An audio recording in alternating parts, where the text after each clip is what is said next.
Dios les bendiga. Hoy día quisiera compartir una palabra que está centrada ahí en el libro de Efesios, capítulo 4, del verso 1 al 7. Esta predicación lleva por título «Llevemos una vida digna conforme al llamado de Dios». Vayamos al libro de Efesios y demos lectura a estos primeros 7 versículos del capítulo 4, como dije anteriormente. Yo pues, preso en el Señor, os ruego que andéis como es digno de la vocación con que fuisteis llamados, con toda humildad y mansedumbre, soportándoos con paciencia los unos a los otros en amor, solícitos en guardar la unidad del Espíritu en el vínculo de la paz. Un cuerpo y un espíritu, como fuisteis también llamados a una misma esperanza de vuestra vocación. Un Señor, una fe, un bautismo, un Dios y Padre de todos, el cual es sobre todos y por todos y en todos. Pero a cada uno de nosotros fue dada la gracia conforme a la medida del don de Cristo. Amén. Oremos al Señor.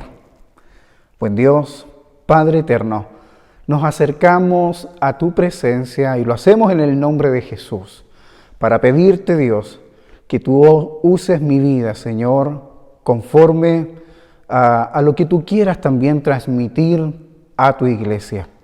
Dios, en el nombre de Jesús, sometemos todo nuestro ser a la obediencia a ti. Señor, bendícenos a través de tu palabra. Lo pedimos en los méritos de Cristo Jesús, Señor nuestro. Amén y amén. Muy bien. Para los que se recuerdan, la última predicación que realicé hace algunos domingos atrás, allí expuse sobre la unidad del cuerpo de Cristo. ¿Se recuerdan? Donde el título de esta predicación fue «Dichosos», sí, dichosos los que participan de la unidad con los santos. En esa ocasión, en esa oportunidad, estuvimos viendo lo que decía el Salmo 133, Salmo de David. Ahora imagino que ya van recordando de lo que estuvimos viendo en esa oportunidad.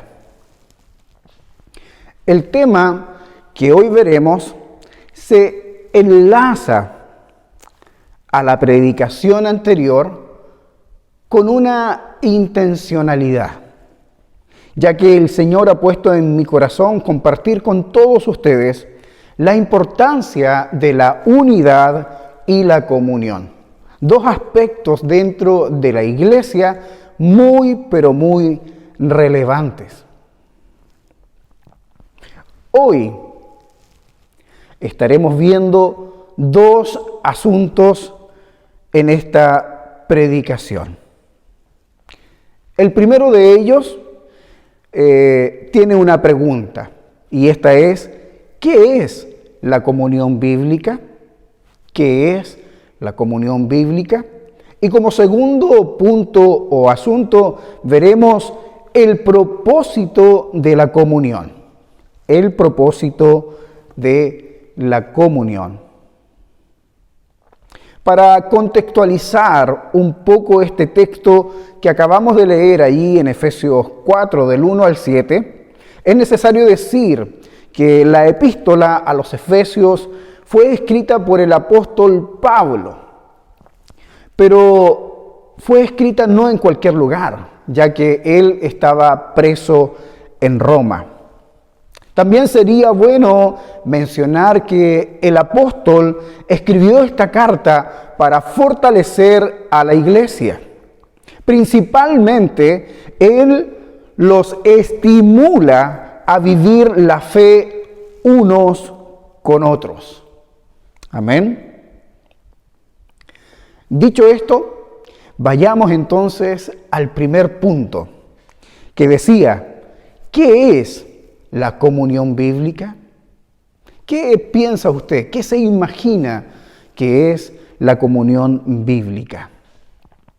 Bueno, necesariamente debemos partir por esta palabra, comunión, ¿verdad? Esta palabra comunión se deriva de la palabra griega koinonía, ¿ya? Que significa compartir en común. Eso es, compartir en común. Ahora, el diccionario español lo plantea de la siguiente manera. Comunión es la participación que los fieles tienen y gozan de los bienes espirituales mutuamente entre sí, como partes y miembros de un mismo cuerpo.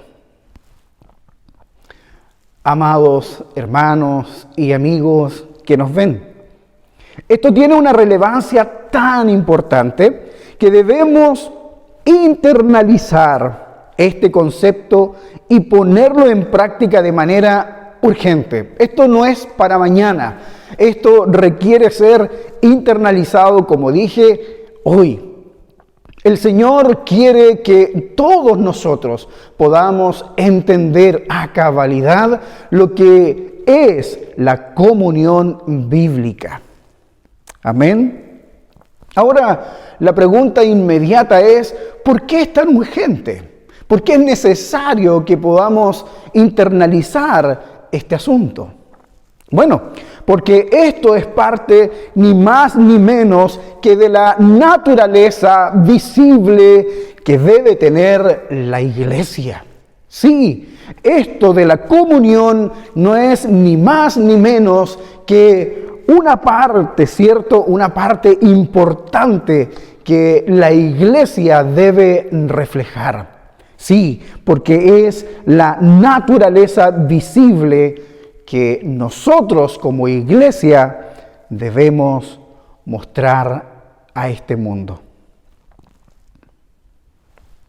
Volvamos a leer el versículo 1 de Efesios 4. Yo pues, preso en el Señor, os ruego que andéis como es digno de la vocación con que fuisteis llamados. Amén. Amén. Hermanos, ¿se dan cuenta hacia dónde nos quiere llevar el Espíritu Santo con esto? ¿Se dan cuenta? ¿Logran identificar la urgencia con que Pablo, inspirado por Dios, nos está haciendo? La pregunta es, ¿qué? La pregunta es, ¿qué? ¿Qué desea hacer el Señor con nosotros? ¿Qué es lo que Él quiere para su iglesia? Bueno, la respuesta la encontramos donde dice, os ruego que andéis como es digno de la vocación con que fuisteis llamados. Ahora surge nuevamente otra pregunta que necesitamos poder revelar, dar a conocer. Y la pregunta es, ¿cuál es el llamado que hemos recibido? Esta pregunta podría llevarnos a dos respuestas. La primera, a un llamado general, ¿verdad? Y la segunda, a un llamado específico, puntual. Podríamos decir, bajo esta característica de un llamado específico, que un hermano ha sido llamado, ¿verdad?, por el Señor a un determinado ministerio dentro de la iglesia. O el Señor le ha entregado dones y talentos específicos para poder ser utilizados en su iglesia. Pero esto no es lo que hoy día quisiera compartir con ustedes, sino más bien el aspecto general, ese llamado general que el Señor le ha hecho a su iglesia. Ustedes saben lo que significa la palabra iglesia, ¿verdad? Bueno, en el Antiguo Testamento, y esto como dato muy importante, en el Antiguo Testamento encontramos más de 100 veces esta palabra, la palabra iglesia. Bueno, el significado etimológico de iglesia viene del griego eclesía. Esto quiere decir llamar fuera o que ha sido llamado fuera. Entonces, ¿qué es la iglesia? ¿Qué es la iglesia? Bueno, Emile Brunner escribe lo siguiente: la iglesia es la comunidad no solamente de los perdonados, sino también de los regenerados en Jesucristo. En todo el Nuevo Testamento podemos encontrar que la iglesia es siempre el pueblo de Dios, la comunidad de los santos, la asamblea de los creyentes. Sí, la palabra iglesia, la palabra eclesía, tiene un significado bastante profundo. En su sentido histórico, esta palabra que viene del griego y que, como dijimos anteriormente, la palabra es eclesía, bueno, los griegos la ocupaban para poder convocar a los principales, políticos, a los principales personas que habían en dicha ciudad, etc. No era una palabra que se ocupara con cualquier persona o que asignara a cualquier persona, sino que estaba reservado solo para un grupo de personas, valga la redundancia.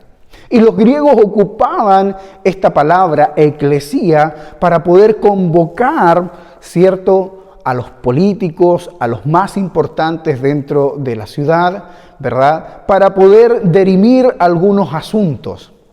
Bueno, Pablo, precisamente inspirado, como dije delante, por el Espíritu Santo, nos muestra ahora que Dios llama eclesía a los que Él ha llamado fuera, a los que Él dice vengan, porque ustedes ya no pertenecen a este mundo, sino que ahora yo los he redimido.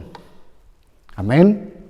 ¿Logran comprender el sentido de esta palabra? Bueno, el Señor dice que somos su iglesia, que somos aquellos convocados fuera de. Miremos lo que dice el libro de Romanos, capítulo 12, desde el verso 10 al verso 13. Amaos los unos a los otros con amor fraternal. En cuanto a honra, prefiriéndoos los unos a los otros. En lo que requiere diligencia, no perezosos, fervientes en espíritu, sirviendo al Señor, gozosos en la esperanza, sufridos en la tribulación, constantes en la oración, compartiendo para las necesidades de los santos, practicando la hospitalidad. Cuando pensamos en estos versículos que acabamos de leer, cuando usted logra internalizar estas palabras que, por cierto, también escribió Pablo, usted se imagina, hermano, amigo, usted se imagina vivir en una comunidad con estas características. Sería extraordinario, ¿no es así? Pablo nos anima y nos dice: amaos los unos a los otros con amor fraternal. ¿Usted desea vivir en una comunidad donde verdaderamente expresemos nuestro amor los unos por los otros y no simplemente nos quedemos en el pensamiento que tenemos hacia el otro? No simplemente nos quedemos en las palabras que decimos tener hacia otro, sino que realmente vivamos el amor fraternal como lo dice el apóstol. En cuanto a honra, prefiriéndoos los unos a los otros. En lo que requiere diligencia, no perezosos, fervientes en espíritu, sirviendo al Señor, gozosos en la esperanza, sufridos en la tribulación, constantes en la oración, compartiendo para las necesidades de los santos, practicando la hospitalidad. ¡Wow, hermano! ¡Wow! Esto sería realmente algo tremendo, algo que impactaría sin lugar a dudas la localidad donde vivimos. Son estas características las que la iglesia de nuestro Señor Jesucristo debe tener. Hermanos, dice la palabra que somos sal y luz de este mundo. Y así es que debemos reflejar esa sal y esa luz con amor. Que el mundo vea que realmente cuando nos juntamos, cuando nos reunimos, vivimos una comunión genuina, verdadera. Que el mundo pueda ver en la iglesia de nuestro Señor un cuerpo mancomunado, bien entrelazado, que más que hablar mal de nosotros mismos, hace todo lo contrario. Nos amamos, nos ayudamos, nos fortalecemos. ¿Se imagina vivir en una comunidad así? ¡Wow! Sería algo extraordinario. Creo, por cierto, que la iglesia ha vivido esta palabra. Creo que la iglesia ha vivido esto de la comunión. Pero ¿saben qué?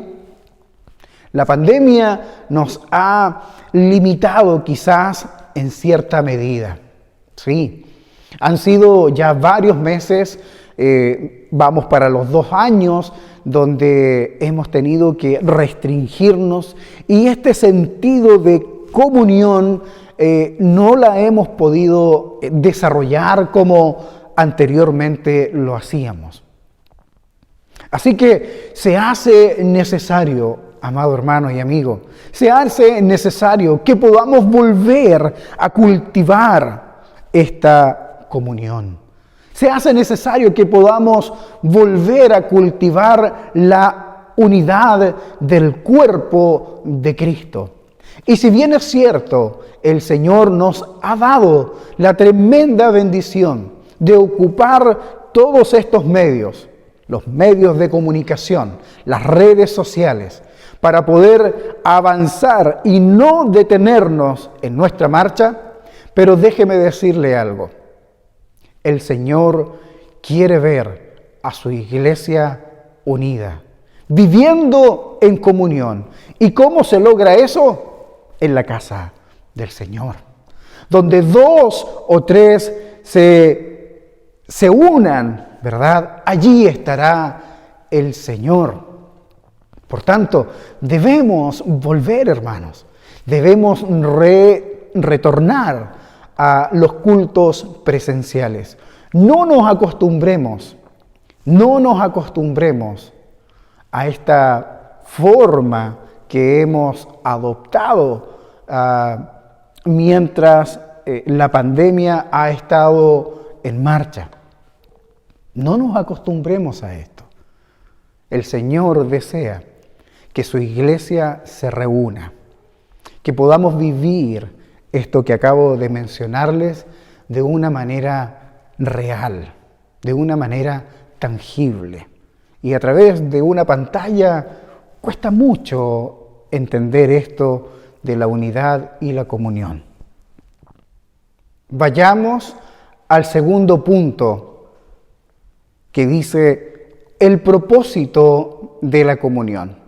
El propósito de la comunión. ¿Por qué es tan importante la comunión? ¿Por qué? Bueno, vamos entonces al libro de Proverbios, capítulo 27, versículo 17. Dice así: hierro con hierro se aguza, y así el hombre aguza el rostro de su amigo. La versión NBI lo traduce de esta otra manera.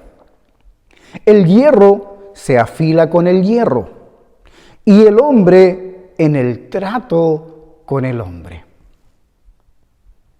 Ahora veamos lo que dice Eclesiastés 4, versículo 9 y 10. Mejores son dos que uno, porque tienen mejor paga de su trabajo. Porque si cayeren, el uno levantará a su compañero, pero ay del solo, que cuando cayere no habrá segundo que lo levante. ¿Se dan cuenta? Se dan cuenta de lo relevante, de lo importante que es la comunión. Creo que estos pasajes, bien digo, hablan por sí solos. Es necesario estar en comunión, es necesario estar unidos, es necesario que la iglesia vuelva a vivir, a experimentar esa comunión que teníamos antes de la pandemia, ¿verdad? Se hace muy necesario. La iglesia no puede ser llevada adelante con llaneros solitarios. Algunos piensan que no es necesario congregarse. Unos ya están tomando la costumbre, mala costumbre, por cierto, de quedarse en casa, de ver un ratito una cosa, después otra cosa, y así van alimentándose de la palabra del Señor.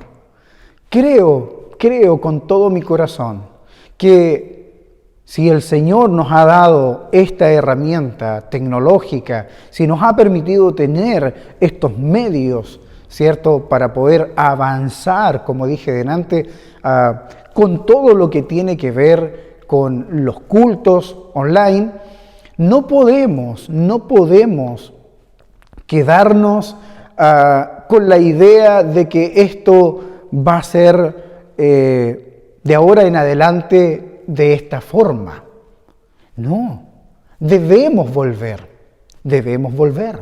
Por cierto, la tecnología vino para quedarse en la iglesia. Creo que los cultos online seguirán llevándose a cabo, pero los hermanos que sí pueden volver, que no tienen algún impedimento en estar presencialmente en el culto, lo deben hacer. Amén. El vivir en comunión tiene un gran propósito y el escritor de la carta a los hebreos lo sabía muy bien. Vayamos al capítulo 10 de la epístola a los hebreos, capítulo 24, versículo 24 al 25. Dice: y consideremos unos a otros para estimularnos al amor y a las buenas obras, no dejando de congregarnos, como algunos tienen por costumbre, sino exhortándoos, y tanto más cuando veis que aquel día se acerca. Aquí, hermanos, está la respuesta al propósito que tiene la comunión de los santos. Hermanos, Tenemos una gran tarea por delante. Hoy el Señor nos está desafiando a salir de nuestra zona de comodidad. Sí, hermano. El Señor nos está desafiando a dejar nuestro status quo. Amén. ¿Qué haremos entonces ante este llamado que el Señor nos está haciendo el día de hoy? Los invito a pensar en aquel día donde todos y cada uno de nosotros fuimos fortalecidos por un hermano. O quizás cuando fuimos animados por un hermano. O tal vez cuando fuimos consolados por un hermano. ¿Se recuerda? Cuando aceptó al Señor. ¿Se acuerda de ese día, de ese momento? ¿Cómo fueron esas primeras semanas siendo parte ya de la iglesia de Cristo? Yo me recuerdo perfectamente, perfectamente. ¡Qué días más maravillosos! ¡Qué recuerdos más maravillosos son los que tengo en mi corazón de mis primeros días como cristiano!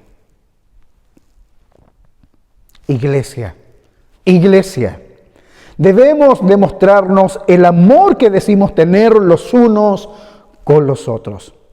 ¿No les parece? Billy Graham, que ya descansa en la presencia del Señor. ¿Se recuerda usted de este gran evangelista norteamericano? Bueno, Billy Graham en su libro Paz con Dios escribió lo siguiente: cada cristiano debe escoger su iglesia porque está convencido de que dentro de su estructura particular él encontrará las más grandes oportunidades para el crecimiento espiritual, las más grandes satisfacciones para sus necesidades humanas y las más grandes oportunidades para ser útil y servicial con aquellos que están a su alrededor. ¡Aleluya! ¡Gloria a Dios! ¡Gloria a Dios! Que el Señor nos ayude para volver a esta comunión. Que el Señor nos ayude a entender lo que realmente es su iglesia, lo que realmente significa ser iglesia. Hermanos, hermanas, amigos, no hemos sido llamados a ser llaneros solitarios. El cuerpo de Cristo está conformado por muchos miembros y todos nos necesitamos mutuamente. Espero que el Señor haya podido hablar a su corazón por medio de esta su palabra. Oremos al Señor. Buen Dios, Padre eterno, gracias una vez más por darte a conocer a cada uno de nosotros. Gracias por darnos a conocer también, Señor, lo que está en tu corazón. Gracias por enseñarnos lo que es tu iglesia, lo que significa tu iglesia, lo relevante que es para ti, pero así también cuál es nuestra responsabilidad en torno a la unidad y la comunión los unos con los otros. Señor, que tu palabra pueda hallar en nuestros corazones un lugar fértil donde tu palabra pueda germinar, crecer, dar fruto y mucho fruto. Señor, en el nombre de Jesús, bendice a todos quienes escucharon esta palabra. Te lo pido en el nombre de Jesús. Amén y amén. Que Dios les bendiga.